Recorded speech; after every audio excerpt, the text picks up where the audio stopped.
महात्मा बुद्ध प्रवचन सभा में आकर मौन बैठ गए। शिष्य समुदाय उनके इस मौन के कारण चिंतित हुए कि कहीं वे अस्वस्थ तो नहीं हैं। आखिर एक शिष्य ने पूछ ही लिया, भंते, आप आज इस तरह मौन क्यों हैं? वे नहीं बोले तो दूसरे शिष्य ने फिर पूछा, गुरुदेव, आप स्वस्थ तो हैं? बुद्ध फिर भी मौन ही बैठे रहे। इतने में बाहर से एक व्यक्ति ने जोर से पूछा, आज आपने मुझे धर्मसभा में आने की अनुमति क्यों नहीं दी? बुद्ध ने कोई उत्तर नहीं दिया और आंखें बंद कर ध्यानमग्न हो गए।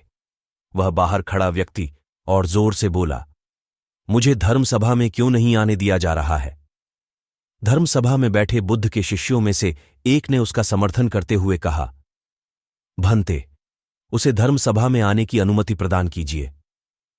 महात्मा बुद्ध ने आंखें खोलीं और बोले, नहीं, उसे अनुमति नहीं दी जा सकती है क्योंकि वह अछूत है। अछूत? मगर क्यों? सारे शिष्य सुनकर आश्चर्य में पड़ गए कि भंते ये छुआछूत कब से मानने लग गए। महात्मा बुद्ध ने शिष्य समुदाय के मन के भावों को ताड़ते हुए कहा, हां, वह अछूत है।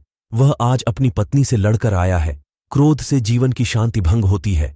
क्रोधी व्यक्ति मानसिक हिंसा करता है। इस क्रोध के कारण ही शारीरिक हिंसा होती है। क्रोध करने वाला अछूत होता है क्योंकि उसकी विचार तरंगें दूसरों को भी प्रभावित करती हैं। उसे आज धर्मसभा से बाहर ही रहना चाहिए। उसे वहां खड़े रहकर पश्चाताप की अग्नि में तप कर शुद्ध होना चाहिए।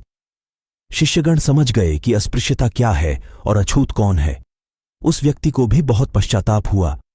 उसने कभी भी क्रोध न करने का प्रण लिया। बुद्ध ने उसे धर्मसभा में आने की अनुमति प्रदान की। नमो बुद्धाय।